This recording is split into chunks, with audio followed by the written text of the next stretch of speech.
मुंबई महानगर प्रदेश विकास प्राधिकरणानं म्हणजेच MMRDAनं पूर्व मुक्त मार्ग विस्तारीकरण प्रकल्पाला प्रत्यक्ष सुरुवात केली असून छेडानगर, घाटकोपर, आनंदनगर, ठाणे या 13.90 किलोमीटर लांबीच्या उन्नत रस्त्याच्या कामाला सुरुवात झाली आहे। हा मार्ग वाहतुकीसाठी खुला झाल्यानंतर दक्षिण मुंबई ते ठाणे हे अंतर 15 मिनिटात पार करता येणं शक्य होणार आहे। ठाणे ते दक्षिण मुंबई दरम्यानचं अंतर कमी कालावधीत पूर्ण व्हावं यासाठी शिवसेनेचे मुख्य नेते आणि उपमुख्यमंत्री माननीय एकनाथ शिंदे यांनी सातत्यानं पाठपुरावा केला होता।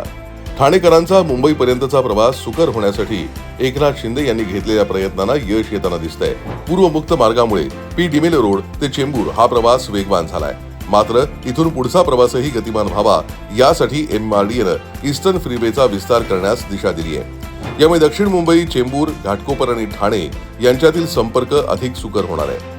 विस्तारीकरणाच्या आराखड्यानुसार 6 मार्गिकांचा उन्नत मार्ग तयार करण्यात येणार असून यासाठी रमाबाई नगरमधील बाधित झोपड्यांचं स्थलांतर पूर्ण केलंय। त्यानंतर अखेर प्रत्यक्ष बांधकामाला MMRDA कडून सुरुवात झाली आहे। हा प्रकल्प ठरलेल्या कालावधीत त्यातल्या उन्नत रस्त्यासह पूर्ण करण्याचं लक्ष्य MMRDAनं ठेवलंय। या प्रकल्पाच्या वैशिष्ट्यांकडे एक नजर टाकूयात। 2.5 मीटर व्यासाचे मोनोपाईल्स, मजबूत पियर्स, 40 मीटर स्पॅन्स आणि 25 metre single segment super structure असे या बोगद्याच्या कामाचं स्वरूप असेल। MMR मध्ये पहिल्यांदाच सिंगल पाईल सिंगल पियर तंत्रज्ञानाचा वापर केला गेलाय। मुलुंड चेकनाका, ऐरोली जंक्शन आणि Vikhroli junction up down ramp तर नवघर फ्लायओव्हर जवळ 3+3 लेनचे उन्नत टोल प्लाझा बांधण्यात येणार आहे। अखंड, सुरक्षित आणि उच्च वेगानं प्रवासासाठी अत्याधुनिक रचना करण्यात आली आहे। विस्तारीकरण झाल्यानंतर हा मार्ग पूर्ण क्षमतेनं वापरात आल्यावर घाटकोपर ठाणे दरम्यानचा प्रवास अतिवेगवान होईल। शिवाय या मार्गामुळे दक्षिण मुंबई ठाणे हे अंतरही 15 मिनिटात कापणं शक्य होईल।